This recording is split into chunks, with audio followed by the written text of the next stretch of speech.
warahmatullahi wabarakatuh. Yang saya hormati guru-guru hebat SDN Menteng Atas 02. Puji syukur kita panjatkan kehadirat Allah Subhanahu wa Ta'ala. Kita dapat berkumpul dalam diseminasi budaya positif modul 1.4 oleh Eka Saraswati dan Rahmawati, calon guru penggerak angkatan ke-11. Sebelum kita mulai acara ini, mari sama-sama kita berdoa yang akan dipimpin oleh Bapak Rosid. Oleh Bapak Rosid, saya persilahkan.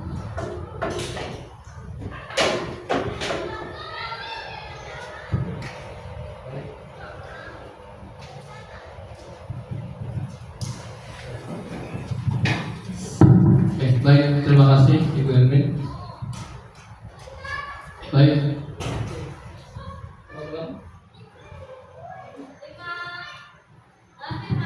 Sebelum memulai acara, marilah kita baca Ummul Quran yang mulia, dilanjutkan dengan doa belajar dengan harapan para penyaji yang di depan ini, Ibu Eka Saraswati dan Ibu Rahmawati, nanti mencapai apa yang dicita-citakan menjadi guru penggerak dan bermanfaat untuk sekolah kita. Sebelumnya, marilah kita membaca Al-Fatihah. Sebelumnya jawab salam saya. Assalamualaikum warahmatullahi wabarakatuh. Waalaikumsalam warahmatullahi wabarakatuh. Allah ini yang menyebutkan Al-Fatihah.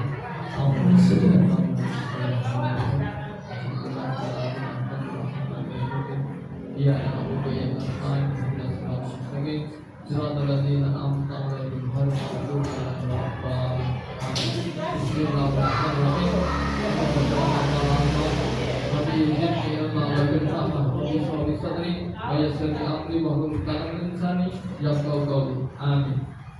Mohon maaf. Assalamualaikum warahmatullahi wabarakatuh.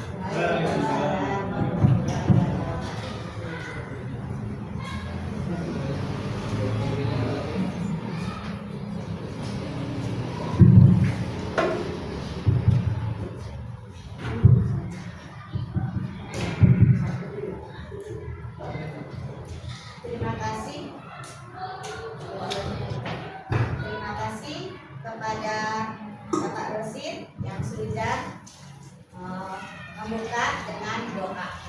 Acara selanjutnya diseminasi budaya positif yang akan disampaikan oleh guru calon penggerak angkatan ke-11 oleh Eka Saraswati. Saya persilakan. Ya, terima kasih Bu atas waktunya. Saya ucapkan terima kasih kepada Bapak Ibu Guru yang sudah mau meluangkan waktunya. Seharusnya masih istirahat ya, Bapak Ibu menunggu waktu pulang. Jadi mengikuti kegiatan diseminasi budaya positif modul 1.4 yang hari ini akan disampaikan oleh saya sendiri, Eka Saraswati, dan Ibu Rahmawati, calon guru penggerak angkatan 11.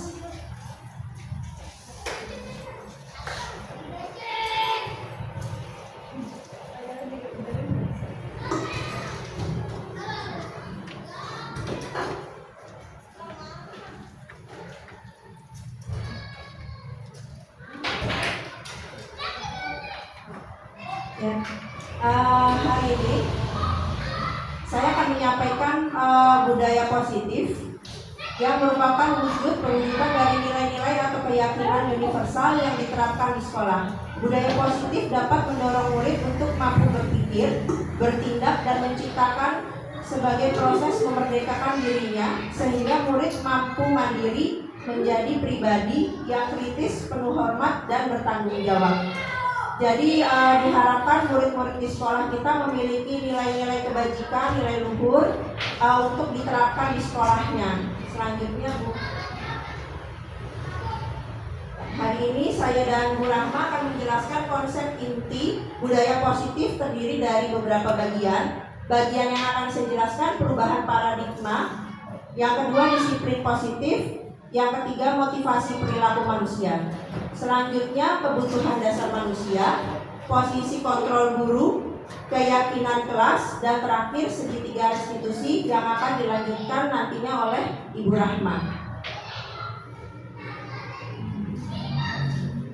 Ya, yang pertama, perubahan paradigma. Untuk membangun budaya yang positif, sekolah perlu menyediakan lingkungan yang positif, aman dan nyaman, agar murid-murid mampu berpikir, bertindak, dan mencipta dengan merdeka, mandiri, dan bertanggung jawab. Lazimnya disiplin dikaitkan dengan kontrol, dalam hal ini kontrol guru dalam menghadapi murid. Jadi perubahan paradigma untuk menuju budaya positif, sekolah itu juga perlu Bapak Ibu menyediakan lingkungan yang aman, nyaman, agar terlaksananya budaya positif. Dan kita sebagai guru melaksanakan kontrol supaya budaya positif yang dilaksanakan dapat terlaksana sesuai harapan. Ya baik, Bapak Ibu, saya akan minta untuk berkegiatan. Di sini ada kegiatan coba buka. Jadi nanti Bapak dan Ibu saya minta untuk berpasangan ya, dua orang. Jadi ini saya minta yang satu berperan sebagai A, yang satu berperan sebagai B. Nanti yang berperan sebagai A, dia akan mengepalkan atau menutup tangannya. Nah, di dalam tangan A tersebut ada benda berharga yang dimiliki A, yang sangat berharga sekali untuknya.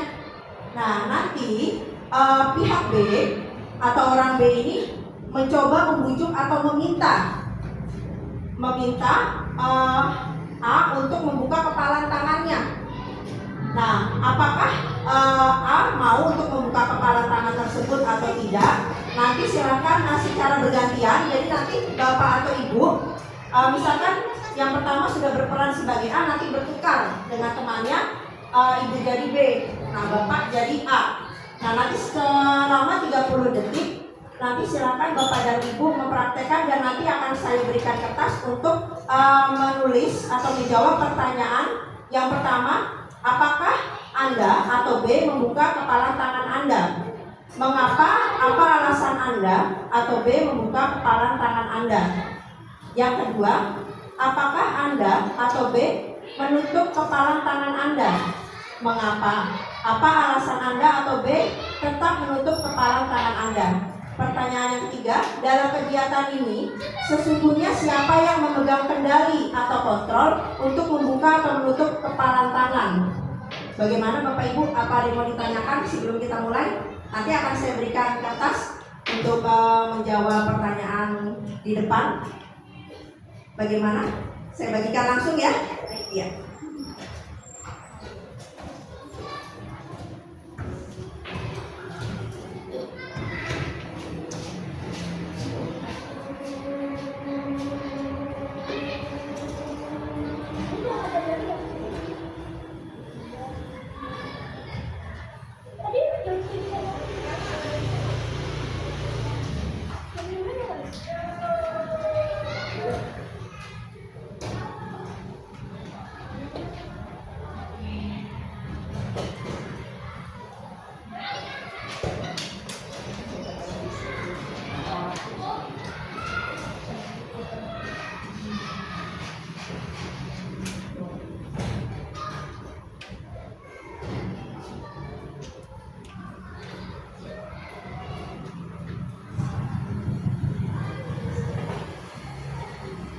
Jadi di dalam kepalan tangan tersebut itu ada sesuatu yang berharga ya Bapak dan Ibu. Jadi B ini mencoba membujuk ya, mengintimidasi, memarahi, menggoda, bahkan menawari uang supaya A mau membuka kepalan tangannya dan memberikan benda atau barang yang ada dalam kepalan tangan tersebut. Saya ingin meminta nanti setelah selesai Bapak Ibu menulis bagaimana pendapatnya dari pertanyaan nomor 1, 2, dan 3. Terlihat ya Bapak Ibu?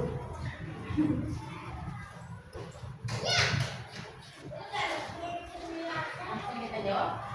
Ya, sebentar. Coba dulu. Ya, boleh dipraktekkan? Iya, berdua. Secara bergantian boleh dipraktekkan.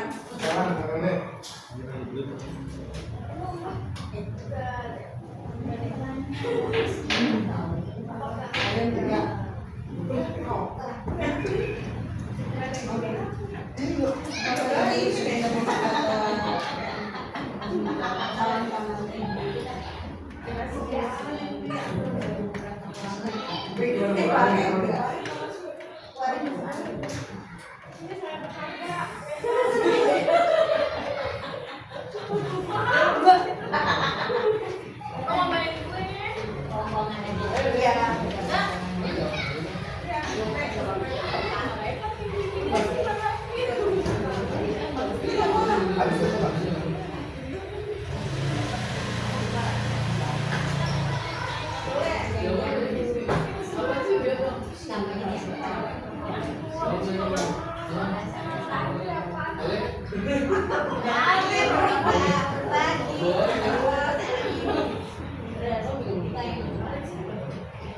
Tanya dulu apa ya?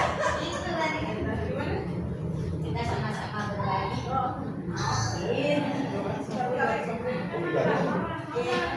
Pas. Dikasih lah. Dikasih jadi nggak marah ya Bu ya? Iya. Makanya mau kita sama-sama berbagi. Sama bapak-bapak. Nggak beda dia marahin saya. Nggak jadi marah ya? Ya, kalau begitu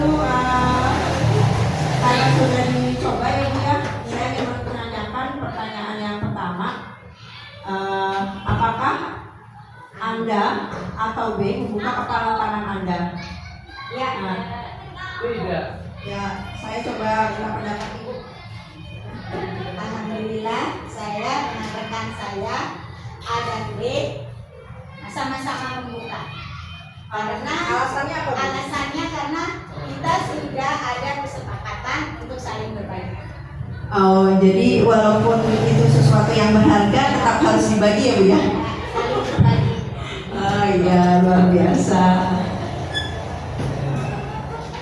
Ya, sekarang pertanyaan yang kedua. Apakah Anda atau B menutup kepala tangan Anda? Mengapa? Ada yang jawab yang kedua ini atau tidak Bapak Ibu? Ada. Kenapa menutup? Kalau sama bapak-bapak agak jual mahal sedikit Bu.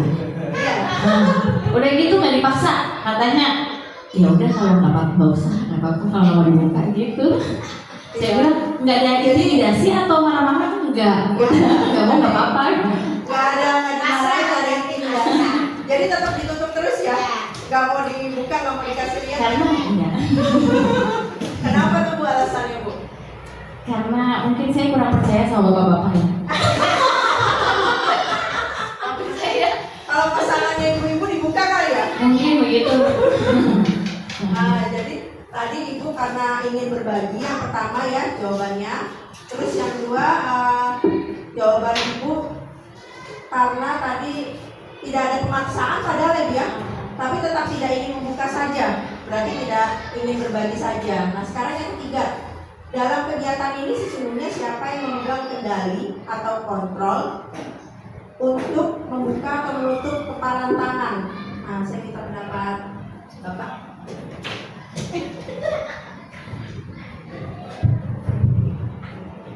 Apa tadi? Dalam kegiatan ini ya, tadi kan ada yang berperan sebagai A dan B. Nah, A itu memegang suatu benda di kepala di tangannya, dan B berusaha untuk meminta benda tersebut. Nah, sekarang dalam pertanyaan yang ketiga, dalam kegiatan ini sesungguhnya siapa yang memegang kendali atau kontrol untuk membuka atau menutup kepala tangan? Menurut Bapak siapa, A atau B? A. A. Kenapa Pak? Karena yang A yang pengen memberi atau apa ya, maksudnya mengasih gitu kan. Jadi kalau misalnya menawarkan, kalau misalnya A tidak menawarkan berarti tidak ini. Berarti kalau misalnya yang A dia sebagai kontrol dan sebagai pengendali ya. Ya benar. Iya Pak. Jadi yang memegang kendali itu adalah orang yang A, ya karena dia mempunyai benda berharga tersebut. Nah, sedangkan si B dia tidak punya, tapi dia ingin memiliki. Jadi dia menggunakan berbagai cara, ya dengan membujuk, memarahi, menggoda, bahkan menawarkan uang kepada si A supaya dia membuka kepala tangannya dan menyerahkan benda tersebut. Terima kasih Bapak Ibu, tepuk tangan. Ya, selanjutnya.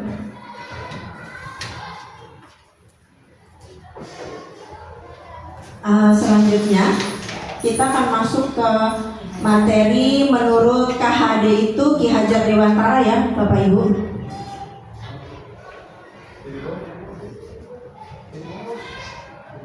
Menurut Ki Hajar Dewantara, tujuan pendidikan adalah menuntun segala kodrat yang ada pada anak-anak agar mereka dapat mencapai keselamatan dan kebahagiaan yang setinggi-tingginya, baik sebagai manusia pun sebagai anggota masyarakat.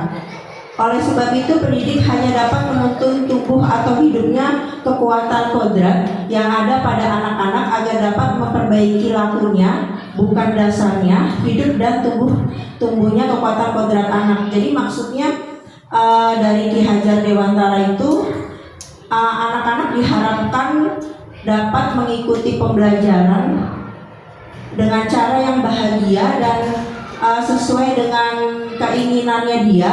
Dan kita sebagai guru diharapkan menuntun bukan memaksa. Karena terkadang Bapak Ibu, kita sebagai guru itu ingin anak-anak menjadi sesuai dengan keinginan kita, bukan sesuai dengan keinginan anak. Tapi Ki Hajar Dewantara di sini memiliki tujuan pendidikan.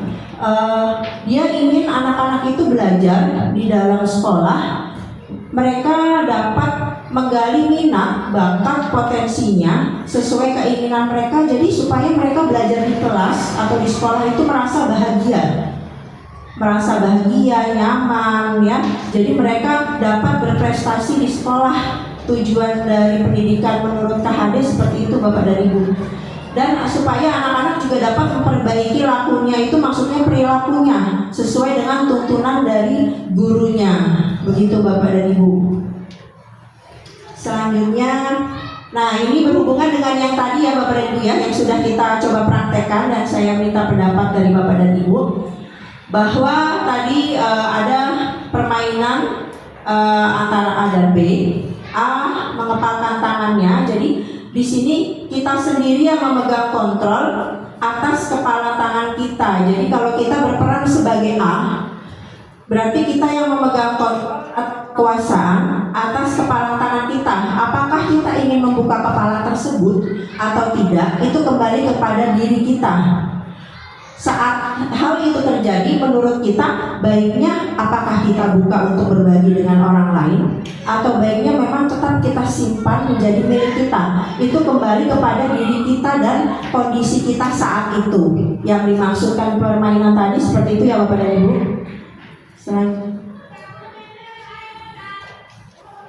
Perubahan paradigma teori kontrol itu terdiri dari ilusi kontrol. Yang pertama, ilusi guru mengontrol murid. Ini maksudnya kita sebagai guru selalu berharap untuk dapat mengontrol murid, tetapi hal tersebut tidak bisa terlaksana jika murid memang tidak mau. Jadi guru dapat mengontrol atau membimbing murid jika memang muridnya mau. Itu yang pertama, ilusi bahwa kritikan dan membuat orang merasa bersalah dapat menguatkan karakter. Jadi di sini kita memberi kritik yang mungkin kurang bagus ya terhadap siswa, sehingga mereka merasa bersalah. Nah, hal tersebut itu bukan menguatkan karakter ya, jadi malah membuat murid merasa tidak nyaman dan merasa bersalah. Itu ilusi yang kedua. Ilusi yang ketiga, semua penguatan positif, efektif dan bermanfaat. Nah, ini maksudnya kita sebagai guru berpikir kalau kita selalu memberikan penghargaan, misalnya di kelas dia selalu menjawab pertanyaan, kita selalu berikan bintang, mengerjakan PR selalu kita berikan bintang. Tapi saat kita tidak memberikan bintang atau memberikan penghargaan, dia tidak melakukan kegiatan itu lagi. Jadi ilusi penguatan positif menurut saya tidak efektif ya kalau dilakukan terus-menerus. Karena kenapa? anak akan berpikir kalau dia tidak mendapatkan pujian, penghargaan dari gurunya, dia tidak akan melakukan kegiatan tersebut. Kalau dia mendapatkan pujian atau penghargaan atau reward dari gurunya, baru dia mau melakukannya.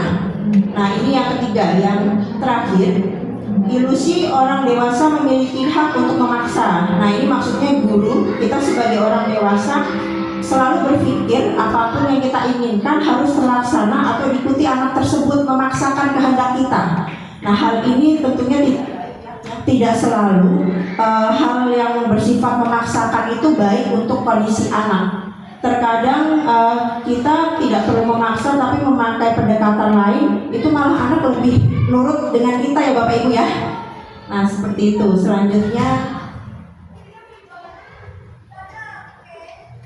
perubahan paradigma stimulus respon teori kontrol. Siapa sesungguhnya yang memiliki kontrol? Stimulus respon. Ini respon kita pertama kali saat kita menghadapi atau sedang berbicara dan menghadapi respon orang lain terhadap kita. Yang pertama, kita mencoba mengubah orang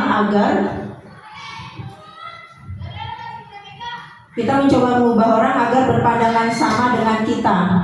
Nah, ini pribadi dewasa yang belum mengenal teori kontrol ya. Jadi kita selalu mencoba atau mengubah orang harus sama dengan pikiran kita. Kalau dia tidak sama dengan kemauan kita, kita mungkin merasa tidak suka atau mungkin marah dengan orang tersebut. Kalau ke anak mungkin kita akan memarahi anak itu. Nah, itu yang pertama ya. Setelah dia memahami teori kontrol, kita berusaha memahami pandangan orang lain tentang dunia. Nah, jadi setelah guru tersebut memahami teori kontrol, dia berusaha memahami pandangan orang lain, jadi tidak memaksakan kehendaknya. Guru tersebut selalu melihat bagaimana pendapat anak tersebut, jadi tidak hanya memakai pendapat guru tersebut. Yang kedua, perilaku buruk dilihat sebagai suatu kesalahan. Jadi kalau ada dari anak melakukan kesalahan, gurunya langsung menganggap itu sebuah kesalahan. Itu stimulus respon. Nah, jadi respon yang pertama kali akan muncul. Yang kedua, setelah guru memahami teori kontrol, semua perilaku memiliki tujuan. Maksudnya, kita sebagai guru mencari tahu dulu kenapa anak tersebut membuat kesalahan itu.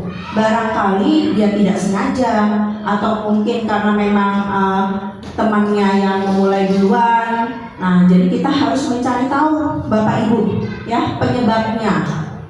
Nah, yang ketiga, orang lain bisa mengontrol saya.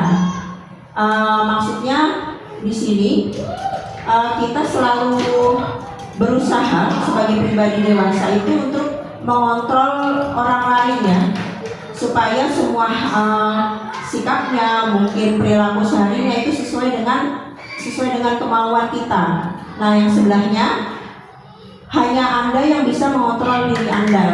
Nah, di sini orang tersebut sudah punya pendirian, jadi dia tidak terpengaruh lagi dengan pendapat orang lain kalau memang merasa dirinya benar. Ya, jadi dia sudah mulai melaksanakan kontrol pada dirinya sendiri. Selanjutnya, saya bisa mengontrol orang lain. Di sini dia mencoba mengontrol orang lain, ya, supaya orang itu selalu mengikuti apa yang dimau ya. Nah, Anda tidak bisa mengontrol orang lain. Nah, pada teori kontrol, kita tidak bisa selalu mengontrol orang lain Bapak Ibu. Ya, jadi kita lebih baik memberikan contoh-contoh teladan ya, daripada kita memaksakan kehendak kita kepada siswa tentunya. Selanjutnya, pemaksaan ada pada saat bujukan gagal.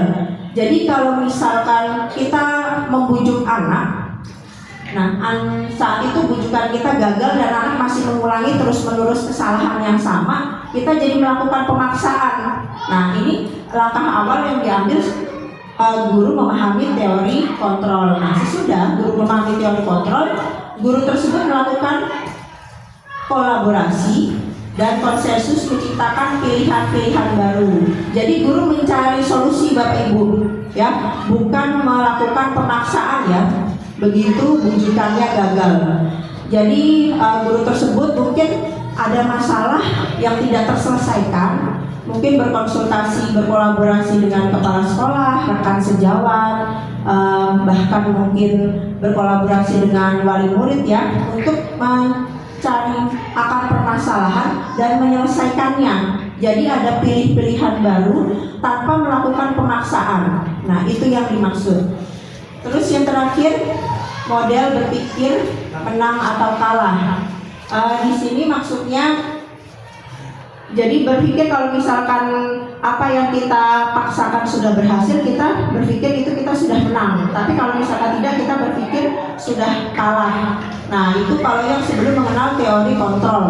Sesudah guru tersebut mengenal teori kontrol, model berpikirnya menang-menang. Nah, jadi setelah guru tersebut memahami teori kontrol, guru tersebut berkolaborasi, mencari solusi, dia menemukan pilihan lain bagaimana menyelesaikan masalah pada anak tersebut, sehingga anak tersebut terjadi perubahan sikap. Nah, jadi apa yang dilakukan guru tersebut dianggap berhasil. Jadi kita harus memiliki pemikiran yang positif. Jadi kita berhasil atau menang dalam setiap permasalahan yang dihadapi. Begitu Bapak dan Ibu. Ya, sekarang masuk ke apa makna disiplin. Nah, sebelumnya saya ingin tanya ke Pak Usman. Siap. Mau dengar suaranya Pak Usman saya? Siap. Menurut Bapak, makna disiplin itu apa, Pak? Menurut saya, disiplin itu melaksanakan sesuatu, melaksanakan pekerjaannya sesuai dengan aturannya. Gitu ya, tidak kurang, tidak lebih juga. Terima kasih Pak Usman. Menurut Ibu, Disiplin menurut saya belum Pak, belum. disiplin itu menurut saya tuh tepat waktu, taat terhadap aturan. Terima kasih Bapak dan Ibu atas pendapatnya. Ya, disiplin. Makna dari disiplin itu berasal dari bahasa Latin disiplina yang artinya belajar. Makna arti dari kata itu berkonotasi dengan disiplin diri dari murid-murid. Dari murid-murid Socrates dan Plato, disiplin diri membuat orang menggali potensinya menuju sebuah tujuan apa yang dia hargai. Namun dalam budaya kita makna kata disiplin telah berubah menjadi sesuatu yang dilakukan seseorang pada orang lain untuk mendapatkan kepatuhan. Kecenderungan umum adalah menghubungkan kata disiplin dengan ketidaknyamanan, bukan dengan apa yang kita hargai atau pencapaian suatu tujuan mulia. Jadi awalnya disiplin itu dibuat untuk memaksakan orang lain untuk mengikuti sebuah aturan atau yang dimau oleh seseorang atau kelompok ya. Jadi orang merasa terpaksa melakukan hal tersebut. Ya.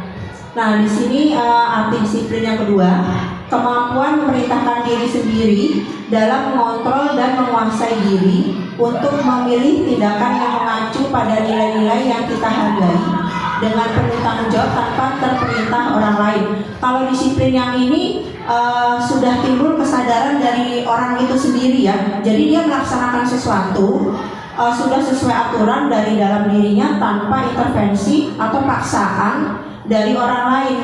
Hal apapun yang dilakukan itu sudah atas kesadaran dirinya sendiri. Selanjutnya di sini ada konsep disiplin identitas gagal. Jadi ini konsep yang dipakai hukuman. Untuk mendisiplinkan seorang, kita melakukan hukuman dan penghargaan. Nah, hukuman, jadi ini identitas yang gagal. Yang pertama, kalau kita mendisiplinkan orang dengan hukuman, tentunya akan menyakiti murid tersebut ya. Terus yang kedua, membuat tidak nyaman, bahkan takut, dan jadi memaksa murid menyembunyikan kesalahannya. Jadi kalau kita mencoba kepada murid untuk menerapkan disiplin, itu kalau kita menerapkan hukuman akan terjadi hal-hal ini. Yang pertama, menyakiti murid, membuat murid tidak nyaman, bahkan takut, ya kan, dengan pemaksaan yang kita lakukan. Bahkan murid menutupi atau menyembunyikan kesalahannya, jadi tidak mau terbuka dengan guru. Nah, kalau kita menerapkan disiplin dengan konsep hukuman itu gagal ya Bapak dan Ibu ya. Dan yang sebelahnya, penghargaan. Nah, kita menerapkan disiplin di kelas maupun di sekolah itu melalui penghargaan atau pemberian yang tadi saya bilang, bisa berupa rewards atau pemberian yang lain. Nah, jadi hal tersebut tidak efektif kalau menurut saya. Kenapa tidak efektif? Karena kalau anak tidak diberikan penghargaan, dia akan berhenti untuk disiplin. Jadi dia tidak akan disiplin lagi kalau dia tidak diberikan pujian, tidak diberikan penghargaan atau reward. Jadi tidak efektif. Berjalannya kedisiplinan tersebut itu hanya akan berjalan sementara Bapak Ibu, saat dia mendapatkan pujian atau penghargaan dari gurunya. Merusak hubungan atau sifat iri. Nah, ini kalau kita sering memberikan penghargaan bisa menimbulkan sifat iri sesama murid. Jadi mungkin ya, yang melaksanakan disiplin di mata kita murid itu saja. Jadi yang suka kita puji, kita berikan reward itu hanya 1 atau 2 orang, sedangkan yang lain tidak. Nah, ini bisa merusak hubungan kedekatan antar murid dan menimbulkan rasa iri. Nah, malah nanti akan timbul masalah baru. Itu yang kedua. Yang ketiga, menghukum dengan sistem ranking. Nah, menghukum dengan sistem ranking ini mungkin gurunya bermaksud untuk menjadikan contoh anak-anak yang peringkatnya bagus dan dia ternyata dalam disiplinnya juga bagus, tapi ternyata sistem hukum dengan disiplin dengan ranking ini itu juga bisa membuat anak-anak merasa iri atau kurang senang dengan temannya, jadi tidak efektif juga. Jadi disebutnya sistem hukuman dan penghargaan tadi itu adalah sistem yang gagal Bapak dan Ibu. Yang selanjutnya, kedua, konsep disiplin identitas berhasil. Ya, ini menggunakan konsekuensi, dan yang sebelahnya restitusi. Ini restitusi nanti masih akan ada kelanjutannya ya Bapak dan Ibu. Yang konsekuensi, penguatan jangka pendek. Jadi ini disiplin yang kita lakukan, kita memberikan motivasi penguatan, tapi kita sesudah anak melakukan disiplin itu kita berhenti. Tidak mengingatkan lagi. Kita sudah melihat anak-anak di dalam kelas, oh ya sudah mengikuti aturan, jadi kita tidak memberikan motivasi lagi, mengingatkan lagi, jadi kita biarkan. Jadi hanya di awal-awal saja kita mengingatkan anak. Nah, sedangkan yang sebelahnya konsekuensi ini perlu monitoring. Nah, jadi kita sebagai guru juga harus melakukan monitoring. Apakah kegiatan disiplin yang sudah kita tetapkan di kelas itu sudah berjalan? Kalau kita tidak melakukan monitoring, kegiatan disiplin itu tentunya tidak akan berjalan maksimal sesuai harapan kita. Yang ketiga, murid menghormati peraturan. Nah, kita sebagai guru tentunya selalu mengingatkan ya, di sekolah ada tata tertib, bahkan di kelas pun ada aturan atau yang disebut keyakinan kelas. Nah, murid itu harus menghormati atau melaksanakan peraturan tersebut. Yang terakhir, kehilangan waktu merenungi kesalahan. Karena kita tidak melakukan penguatan dalam jangka panjang, tidak melakukan monitoring yang berkelanjutan, akibatnya adalah kehilangan waktu merenungi kesalahan karena tidak adanya bimbingan dari gurunya. Jadi bagi murid yang melakukan kesalahan atau tidak melakukan disiplin sesuai aturan, tidak ada bimbingan langkah selanjutnya untuk siswa merenungi kesalahannya. Apakah jadi kalau dia melanggar disiplin itu, apakah dia perlu merubahnya lagi atau kembali disiplin? Itu tidak ada perenungan ya Bapak dan Ibu. Yang sebelahnya restitusi. Murid bertanggung jawab atas perilakunya. ini murid sudah mulai sadar bahwa dia melakukan disiplin itu karena dia bertanggung jawab ya, dan harus melakukannya sesuai dengan aturan yang berlaku di sekolah. Yang kedua, fokus pada pemecahan masalah jangka panjang. Nah, disiplin ini tentunya kita berharap anak-anak dapat menerapkannya tidak hanya di sekolah ya, di lingkungannya ya, saat mungkin dia naik kendaraan dimanapun berada. Jadi diharapkan jangka panjang itu tidak hanya diterapkan di sekolah saja, tapi dimanapun anak itu berada. Yang ketiga, murid menghormati dirinya dan orang lain. Dari disiplin tersebut diharapkan ada muncul sikap atau perilaku murid yang menghormati dirinya dulu dengan dia melakukan disiplin tersebut, dan orang lain ya, dengan melakukan disiplin itu dia jadi menghargai hak-hak orang lain. Yang terakhir, murid bersemangat memperbaiki kesalahannya. Nah, kalau tadi kan kehilangan waktu untuk merenungi kesalahan ya, karena kita tidak melakukan monitoring atau penguatan. Nah, tapi karena murid sudah sadar sendiri dalam dirinya harus melaksanakan disiplin, di sini murid bersemangat memperbaiki kesalahannya jika ada salah satu peraturan atau kedisiplinan yang dia langgar. Jadi tanpa gurunya terus-menerus mengingatkan, memotivasi, menegur, murid tersebut sudah ada timbul kesadaran, oh bahwa saya salah nih kemarin karena melanggar aturan sekolah, bahwa saya tidak disiplin. Nah, jadi dia sudah sadar sendiri Bapak dan Ibu ya, tanpa gurunya terus-menerus mengingatkan.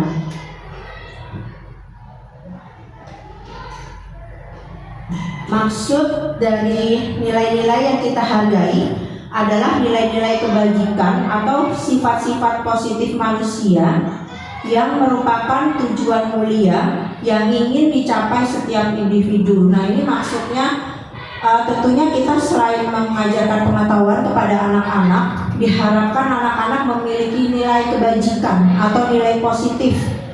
Kita tanamkan sejak dini kepada anak-anak ya, salah satunya nilai beriman, bertakwa kepada Tuhan Yang Maha Esa, berakhlak mulia, mandiri, bergotong royong, berkebinekaan global, bernalar kritis, kreatif ya.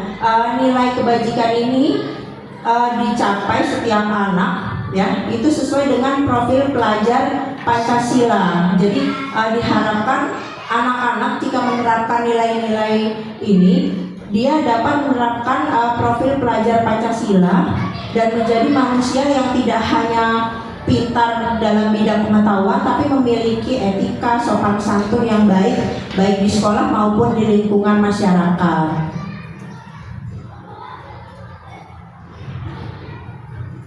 Ya. Selanjutnya ini teori motivasi perilaku manusia. Yang pertama, untuk menghindari ketidaknyamanan atau hukuman, apa yang akan terjadi apabila saya tidak melakukannya. Jadi ini siswa supaya tidak dihukum ya, padahal dia melakukan kesalahan. Apa yang akan terjadi apabila saya tidak melakukannya. Nah, jadi supaya dia tidak dihukum, dia mungkin berbohong atau melakukan tindakan-tindakan yang tidak jujur ya. Jadi saat dia melakukan sesuatu di sekolah, saat ditanya atau diselidiki, ternyata murid tersebut dia tidak mengaku, padahal yang berbuat adalah murid tersebut.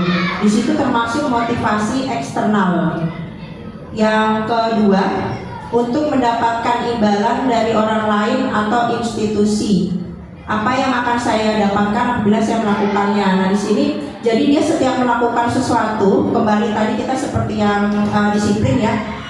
Murid ini setiap melakukan sesuatu dia mengharapkan imbalan. Imbalan itu entah pemberian sesuatu atau mungkin pujian.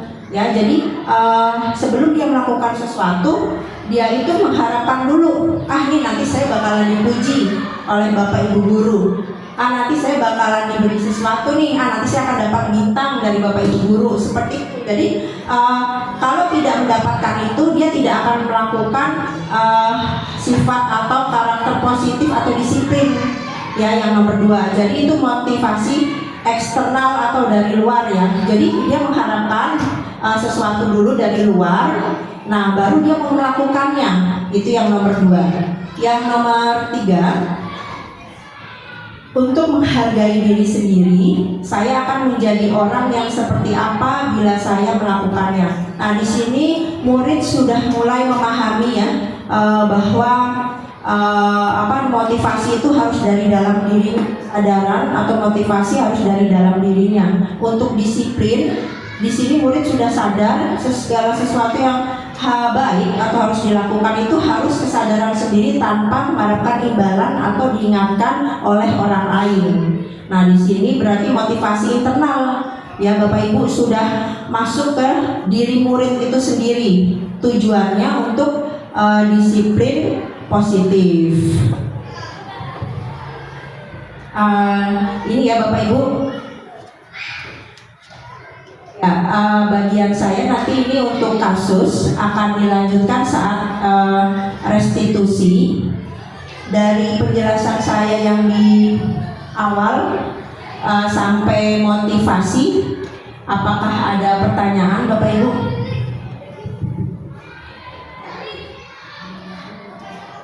Apakah sudah jelas? Apakah mau ditambahkan dari penjelasan saya?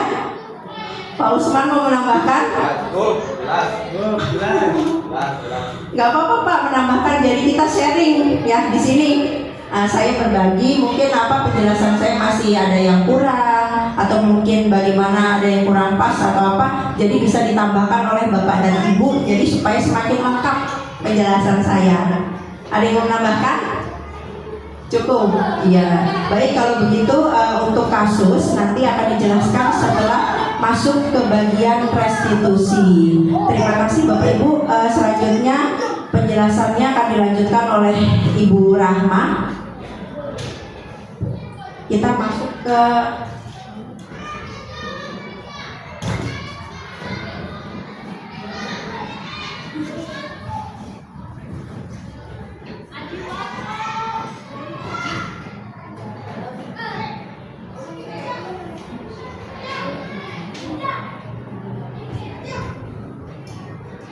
masuk ke kebutuhan dasar manusia yang akan disampaikan oleh Ibu Rahma.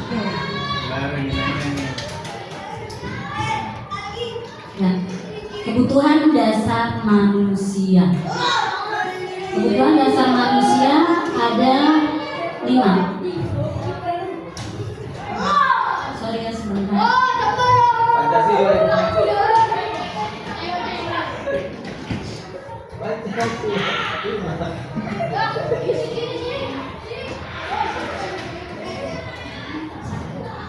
Sebentar ya, mungkin ada loading dari kebutuhan dasar manusia itu ada 5. Yang pertama itu bertahan hidup.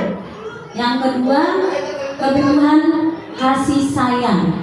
Yang ketiga kebebasan. Keempat kesenangan. Terakhir kekuasaan.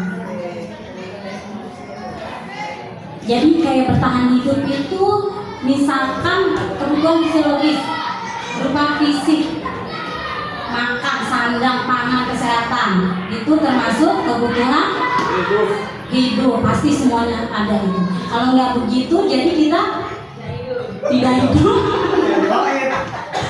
Yang kedua tadi kebutuhan kasih sayang, merasa diterima, gitu maksudnya dianggap oleh teman-temannya merupakan kebutuhan rasa diterima dan kasih sayang. Jadi antara Bu Hermin sama Bu Sundari ada rasa kasih dan sayang.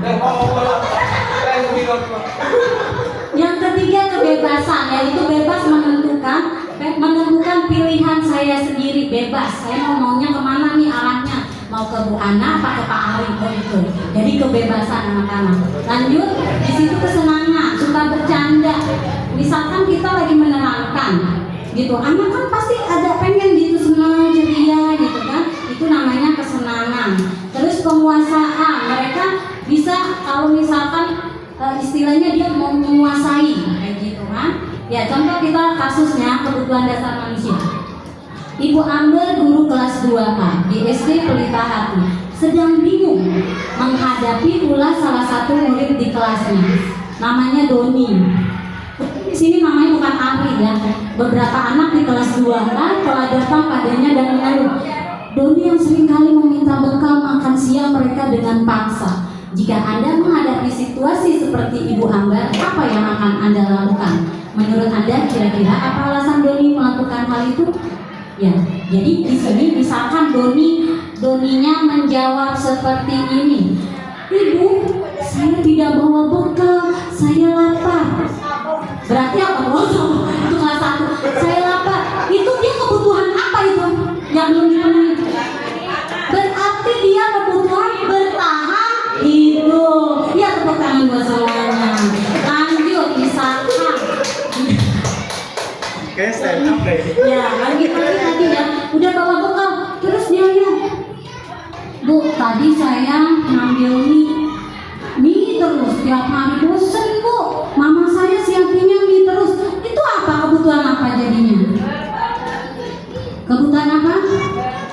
Dia pengen kebebasan. Jadi ganti, jangan itu terus makannya. Iya ganti. Jadi kan tiap hari makan mie dia bosen. Jadi pengennya iya. Terus ada lagi nih, misalkan contoh Doni. Iya, bisa jadi. Oh iya, biar bebas makan ya. Terus misalkan si Doni gangguin tuh si anak. Terus diambil makanannya. Terus kan anak jadi cemberut tuh. Oh, marah, jadinya marah. Itu apa? Kebutuhan apa? Kesenangan. Dia pengen senang lihat anak senyum. Daripada cemberut melulu, berarti si Doni oh kayak kamu tuh ya ampun Sundanya Doni gak diajak, ya ampun anak besok Doni diajak. Itu namanya kesenangan. Jadi Doni mau godain anak karena gak bawa makanan, jadi dia senang ngelihat anak ketawa. Senang aja. Lanjut, misalkan gini. Terus kan si Doni ternyata ngambil tuh makanannya temennya nih, si Ari akhirnya si Ari ngadu ke gurunya nih, ke Bu Ambar.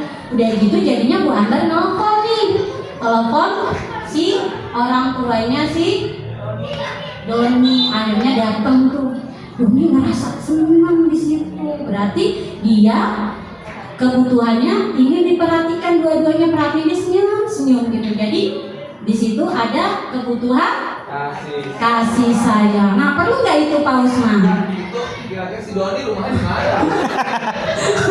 Ya, Doninya rumahnya di mana ya? Oh ya dekat. Jonggo. Jadi Doni kegiatannya isengin temannya terus.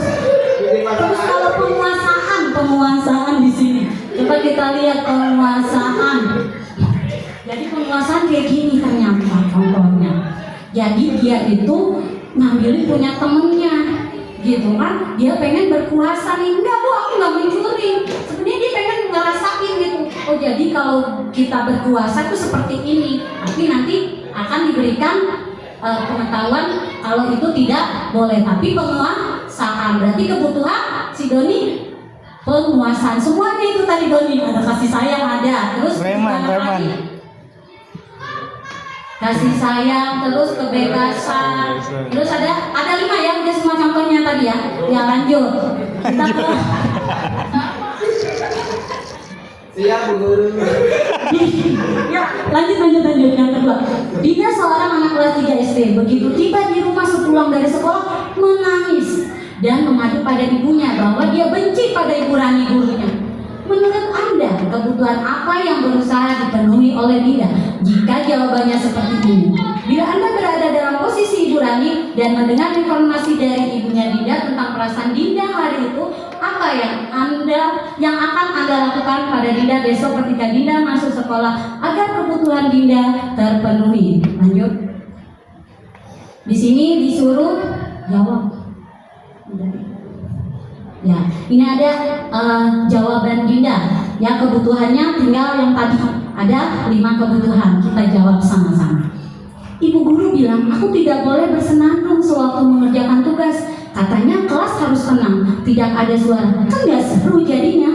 Nah, kebutuhan apa? Iya, kesenangan. Tepuk tangan buat Bu Hermi. Lanjut. Ibu guru tidak menyapa aku hari ini, padahal aku pakai jepit rambut baru. Saya, ya semuanya berarti udah benar. Pak Rosin, tepuk tangan buat Pak Rosin. Yang ketiga, aku bosan, masa belajarnya cuma gitu-gitu aja, dengerin ibu guru aja. Ulang-ulang Pak Rosin, dengar nggak tadi Pak Rosin? Aku bosan, masa belajarnya cuma gitu-gitu aja, dengerin ibu guru aja. Apa? Kebebasan. Ya, Pak Rosin, yang keempat. 1, 2, 3, 4. Aku sebel, gambarku tidak rapi, padahal ibu guru nunjukin ke teman-temanku di depan kelas. Penguasaan. Tepuk tangan buat Pak Rosin. Ya, kita lanjut. Coba kita lihat jawabannya benar atau tidak. Ya, kebutuhan kesenangan, kasih sayang dan rasa diterima, kebebasan dan penguasaan. Kita lanjut. Ya, lanjut ke posisi kontra restitusi. Ada 5 di sini. Penghukum, pembuat merasa bersalah, teman, pemantau, dan kelima manajer. Ya, tadi yang sudah dijelaskan. Tadi udah dijelaskan juga sama Bu Eka. Makasih. Ada 5 di sini. Penghukum, misalkan di sini kalau penghukum, guru berbuat menghardik, menunjuk-nunjuk, menyakiti, menyindir. Nah, itu contohnya guru berkata, kalau kamu tidak melakukannya saya akan, misalkan saya akan apa?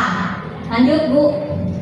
Berkewe. Ya, hasilnya memberontak. Jadi anak pendendam menyalahkan orang lain.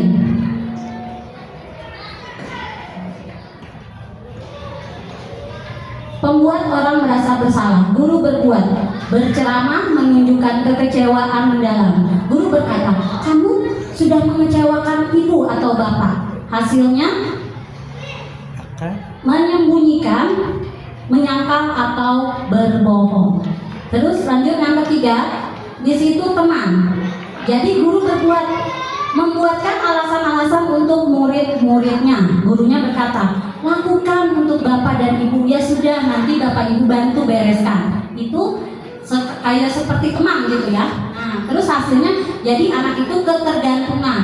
Terus pemantau, guru berbuat menghitung atau mengukur. Gurunya berkata, apa peraturannya? Terus ada lagi, apa konsekuensinya atau sanksinya? Apa yang telah kamu lakukan? Apa yang terjadi sekarang? Hasilnya menyesuaikan bila diawasi. Jadi anak itu kalau diawasi jadi dia menyesuaikan. Lanjut ke manajer. Guru berbuat, mengajukan pertanyaan-pertanyaan. Guru berkata, apa yang kita yakini? Terus apa yang kamu meyakini hal tersebut?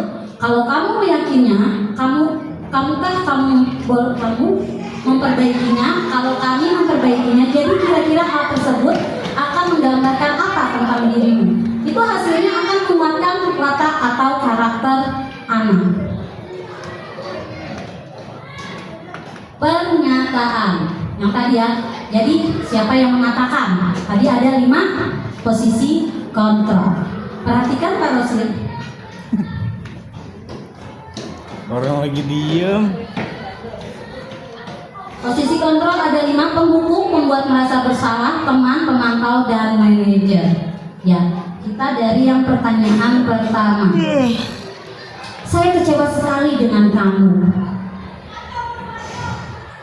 Apa? Di situ siapa yang mengatakan? Ya, pembuat merasa. Ya, pembuat merasa bersalah. Ya, posisi kedua. Ya, lanjut. Kamu tidak pernah benar melakukannya. Siapa yang mengatakan? Guru kali. Kamu tidak pernah benar melakukannya. Hukum.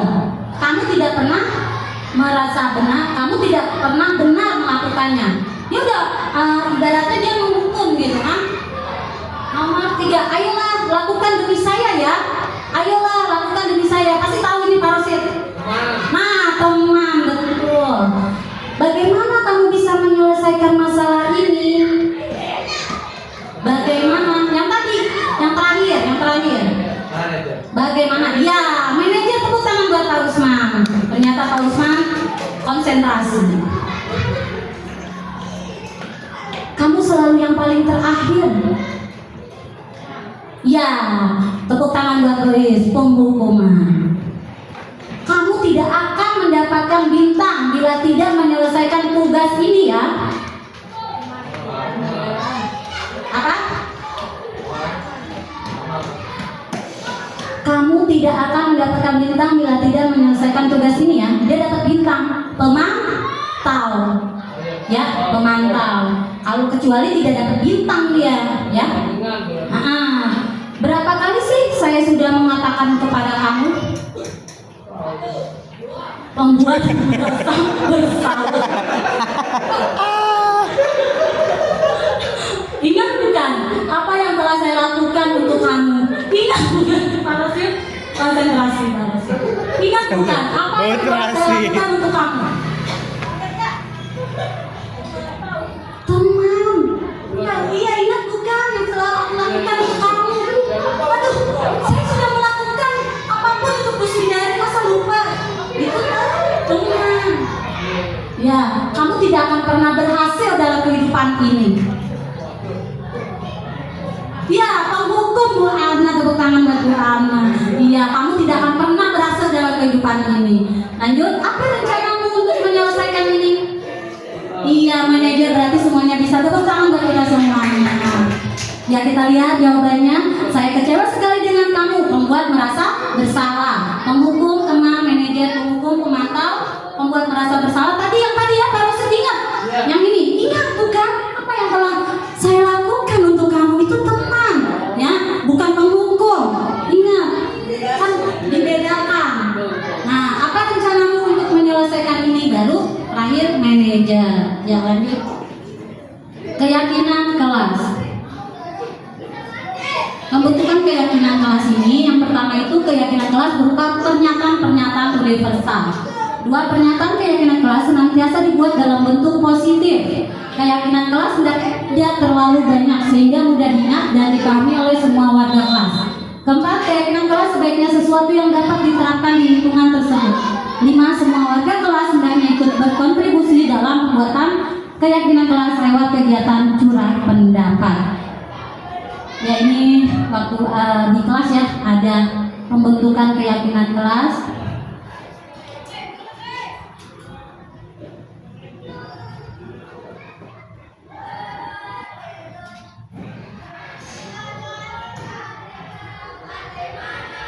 Aktivitas waktu saat pembuatan keyakinan kelas ya.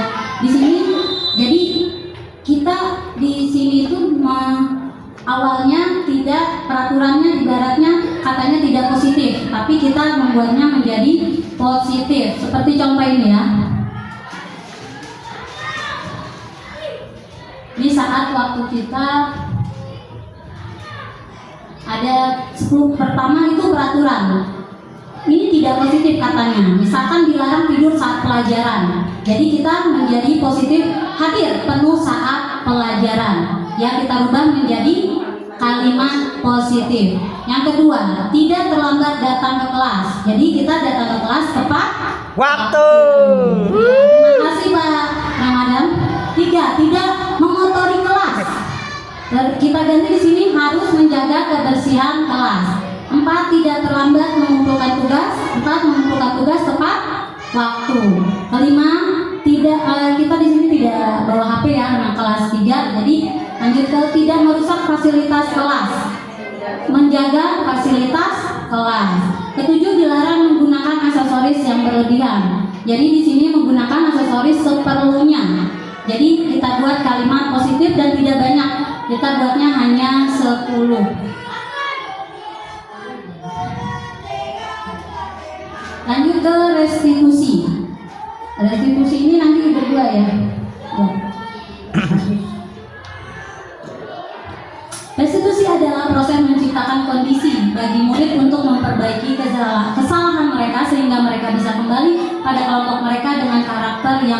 kuat menurut dosen 2004.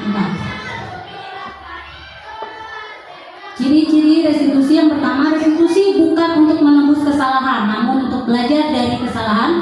Kedua, restitusi memperbaiki hubungan. Tiga, restitusi adalah tawaran bukan paksaan. Keempat, restitusi menuntun untuk melihat ke dalam diri. Lima, restitusi fokus pada karakter bukan tindakan. Enam, restitusi menguatkan. Tujuh, restitusi fokus pada solusi.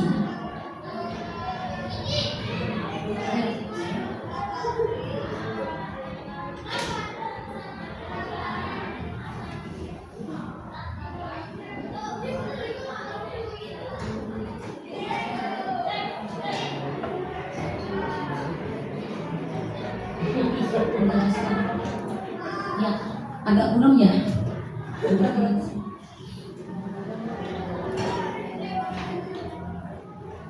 Mohon maaf Ibu Bapak, ada kesalahan teknis.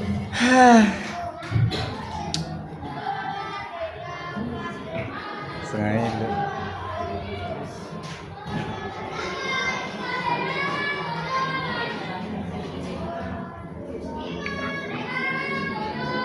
Ya, lanjut ke Bu Eka, nanti restitusi ada dua, jadi ada contoh kasus yang sudah kita lakukan di kelas, di mana cara penerapan kita di restitusi segitiga. Ya.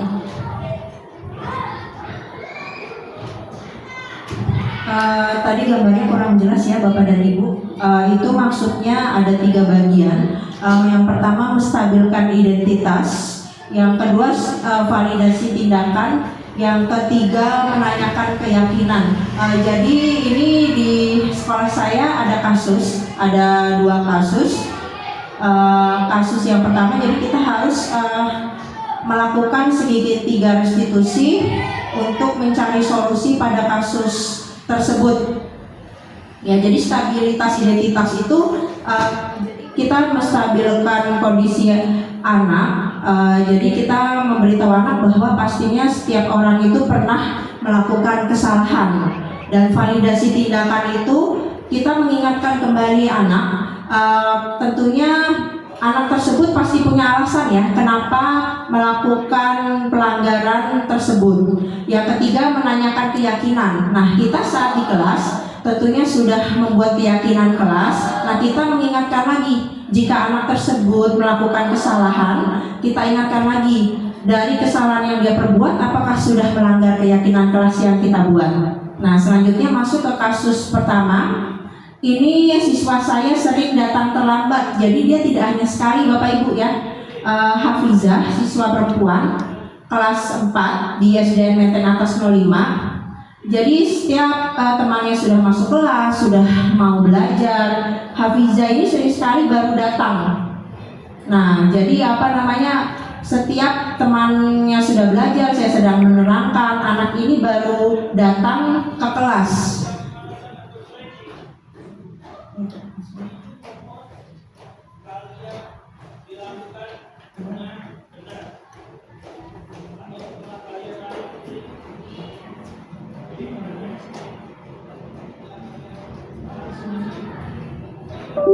Maaf Bapak Ibu. Bisa kenapa baru datang? Ini sudah siang.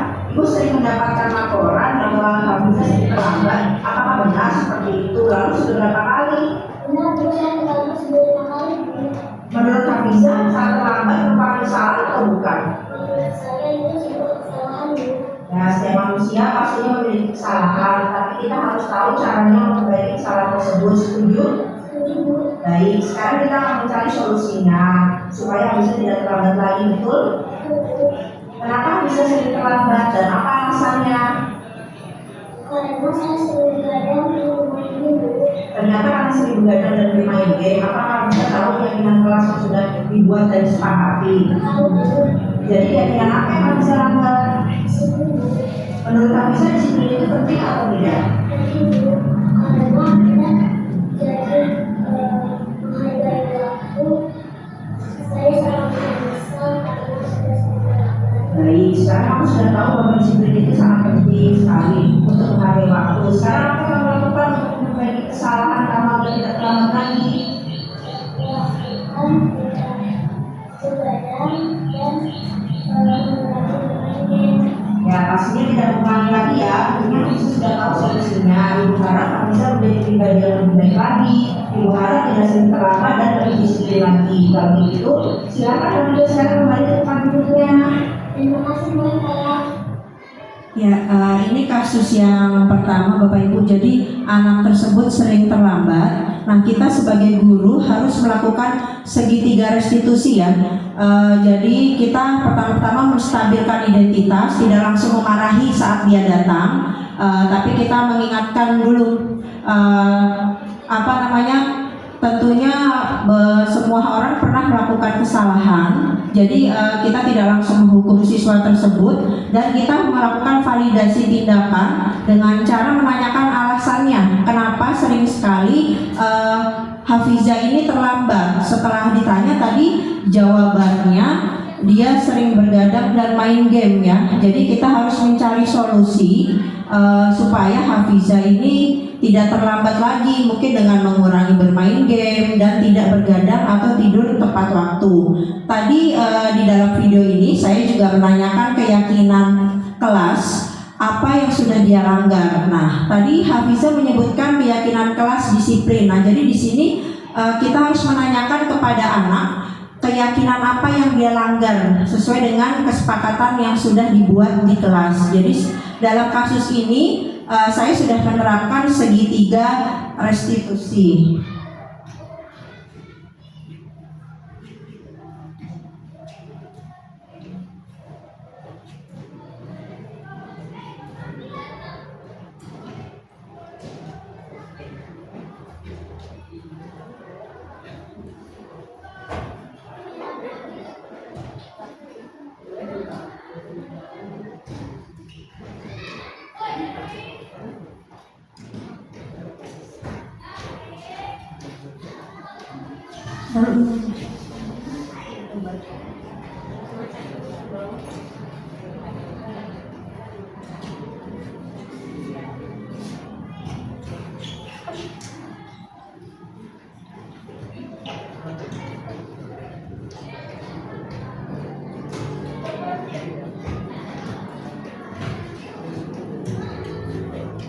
Maaf sebentar Bapak Ibu.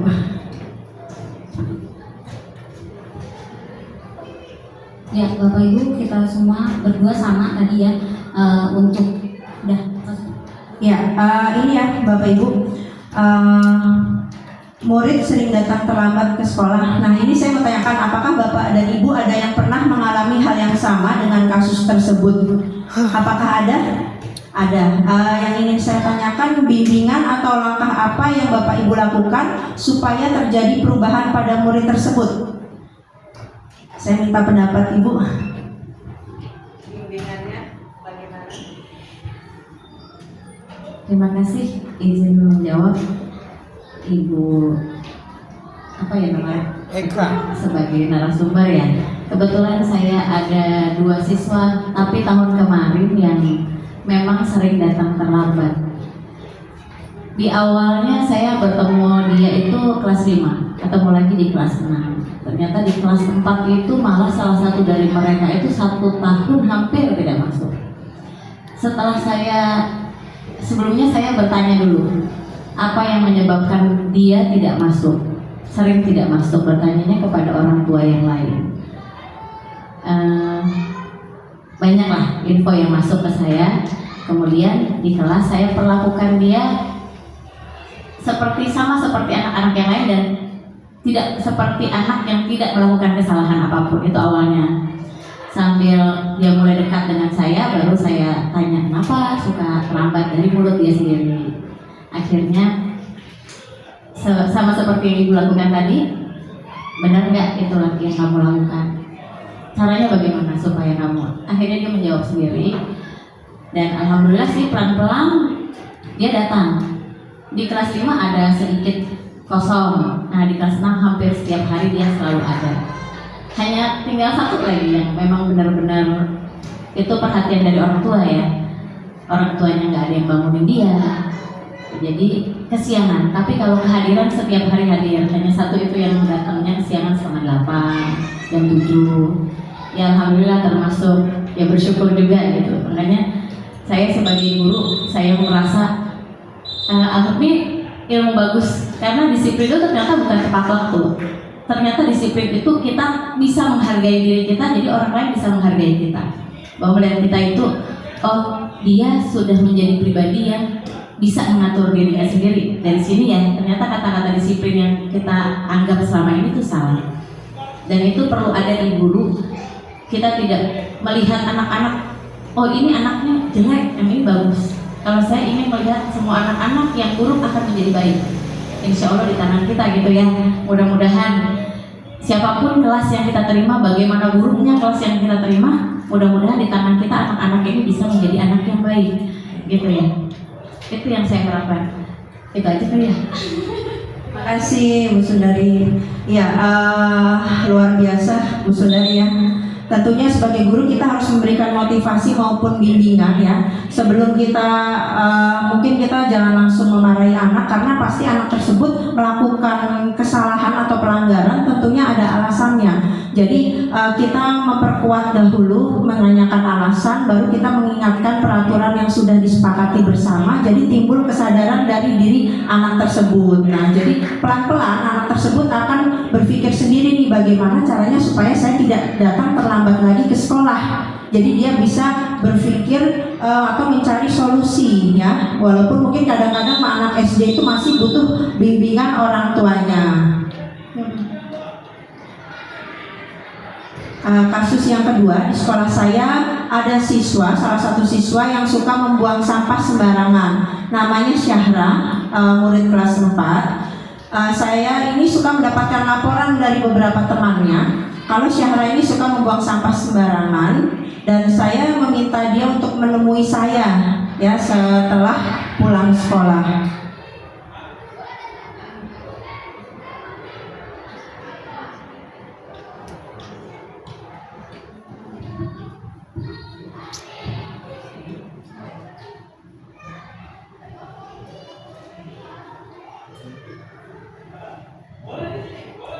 Maaf Bapak Ibu, video.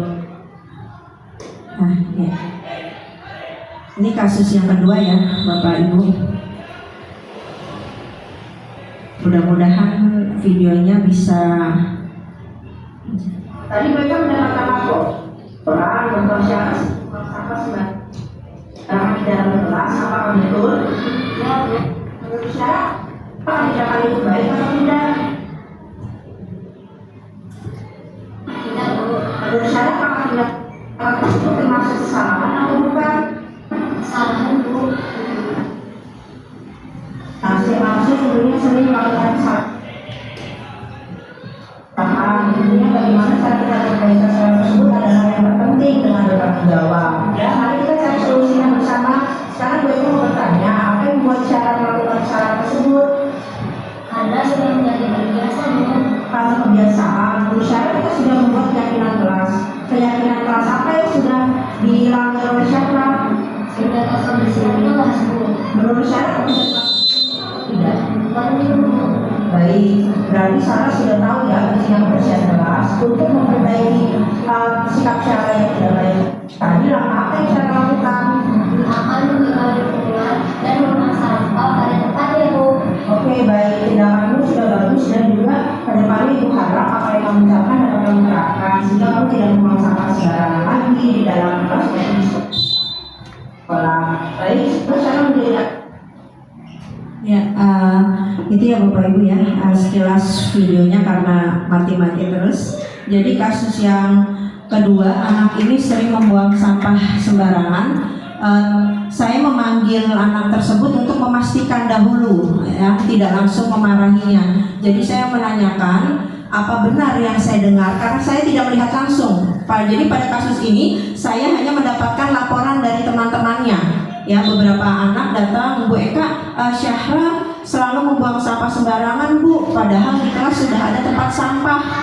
Nah, karena sudah beberapa kali saya mendapatkan laporan, saya memanggil anak tersebut dan saya menanyakan alasannya kenapa.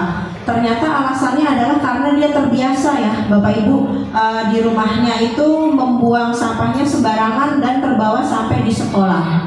tadi saya menasehati ya supaya dia tidak melakukannya lagi, dan tentunya saya mengingatkan lagi pelanggaran apa yang sudah dia langgar, ya, keyakinan kelas apa yang sudah dia langgar. Ternyata dia sudah melanggar keyakinan kelas untuk menjaga kebersihan kelas. Nah, tadi melalui bimbingan dan arahan saya meminta Syahra untuk merubah kebiasaannya. Jadi setiap di sekolah jangan disamakan dengan di rumah. Setiap di sekolah dia harus membuang sampah langsung ke tempat sampah. Seperti itu Bapak Ibu. Kasus selanjutnya akan dilanjutkan Bu Rahma. Ya, kebetulan sudah mau absen ya Bapak Ibu. Mohon maaf, minta waktunya sedikit lagi ya, karena harus dijelaskan kasus yang kedua di sini. Kasus yang pertama di sini yaitu tidak mengerjakan PR. Mungkin kalau videonya nggak muncul ya. Ya, tapi sudah ada sih nanti ya. Jadi Bu Rahma buat video anak itu tidak mengerjakan PR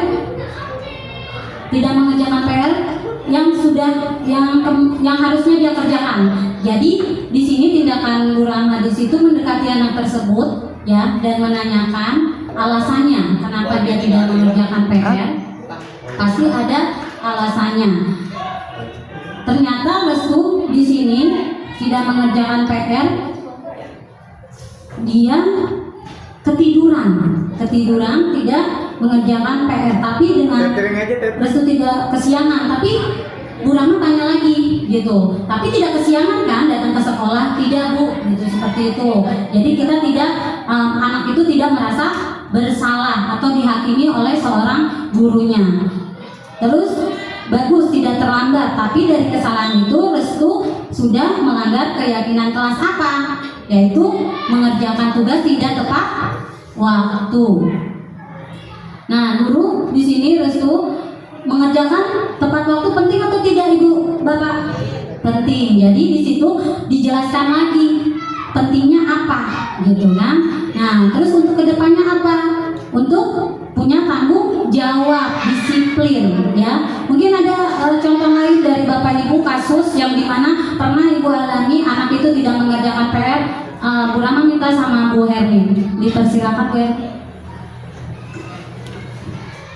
Iya.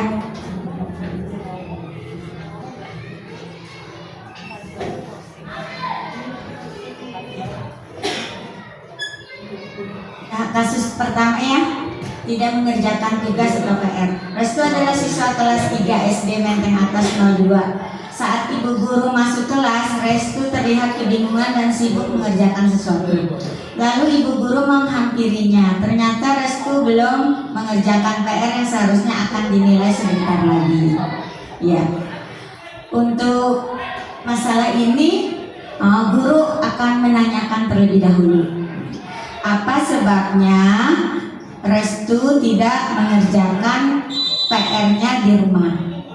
Nah, setelah dijawab oleh dia, ya, dia itu sakit gigi, jadi susah untuk mengerjakan. Ibunya membawa dia ke puskesmas sorenya. Nah, jadi dia belum bisa mengerjakan PR-nya terlebih dahulu, seperti itu. Tadi Bu Rahma sudah menjelaskan di situ. Jadi Restu pasti ada alasannya, ya. Alasan dia tepat tadi, dia karena kecapean tidurnya, jadi ketiduran tidak mengerjakan PR. Nah itu kan. Terus dari situ kita tidak menghakimi dia. Akhirnya kita menanyakan alasannya. Oh tidak apa-apa nak, kemarin-kemarin ada teman kamu juga yang tidak mengerjakan PR. Pasti alasannya ada, gitu kan? Alasan dia. Nah jadi kita tidak menghakimi. Terus kita nanya lagi, tadi tidak terlambat ke sekolah kan? Tidak Bu. Nah itu untuk yang tadi restitusi segitiga, validasi identitas, ya. Sudah di sini dipahami ya. Tadi juga Bu Eka sudah menjelaskan dan Bu Rahma sudah menjelaskan. Kasus yang kedua, ini videonya kurang. Makan saat jam pelajaran. Farhan adalah siswa kelas 3 SD Menteng Atas 02. Pada saat jam pelajaran terlihat Farhan yang sedang makan sambil bersembunyi. Ibu guru menghampirinya dan meminta Farhan untuk menyimpan makanannya terlebih dahulu dan meminta Farhan menghadap ibu guru saat jam pelajaran. Coba kepada Pak Rosid dipersilakan.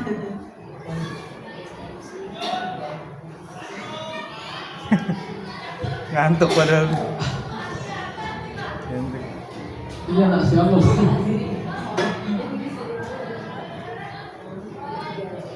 Sebenarnya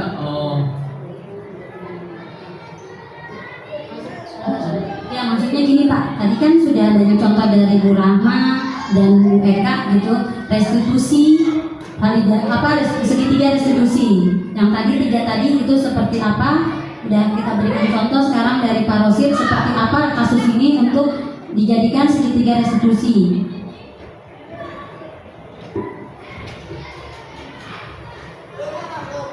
ya, ini kasusnya adalah makan ya dan bersembunyi. Kemudian Farham menghadap ibu dulu saat Gamsa diminta. Iya. Menurut saya yang dilakukan ini memang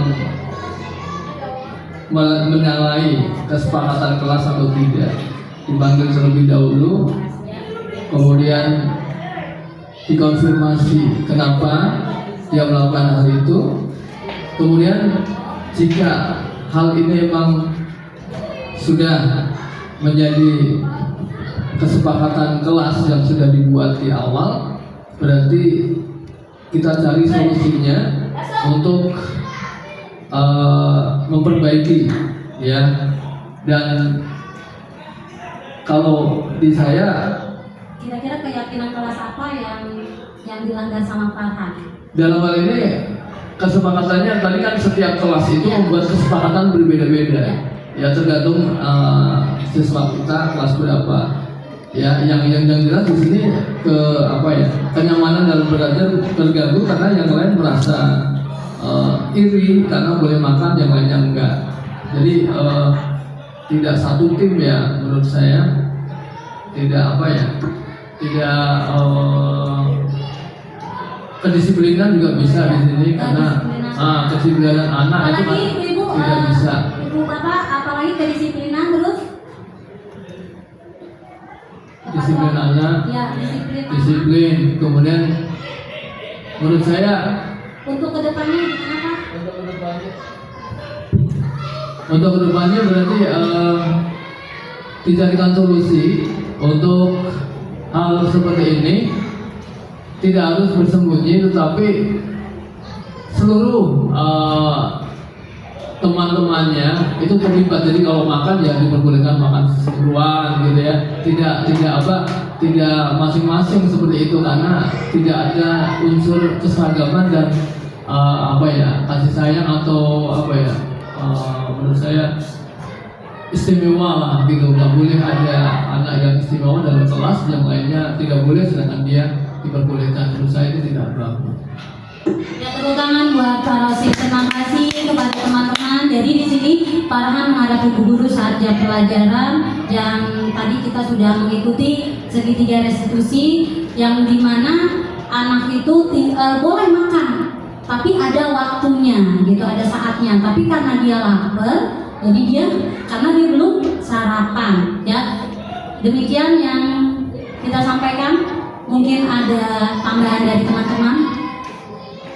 Ya, kesimpulannya dari restitusi, penanganan kasus yang dilakukan guru dengan menggunakan pendekatan segitiga restitusi, diharapkan guru dapat memposisikan dirinya sebagai manajer dengan mengajukan pertanyaan-pertanyaan bermakna yang membuat murid menjadi lebih disiplin dan bertanggung jawab. Ya, terima kasih kepada Bapak Ibu Guru Menteng Atas 02.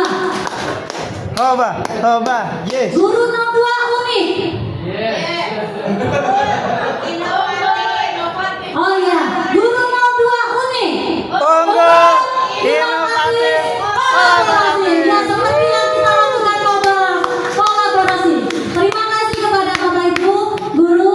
Penutupnya akan disampaikan oleh Bu Hermin. Kepada Bu Hermin dipersilakan. Alhamdulillah selesai sudah acara dari guru penggerak Eka dan Rahmawati. Semoga materi ini bermanfaat untuk guru-guru kita semua. Amin. Kita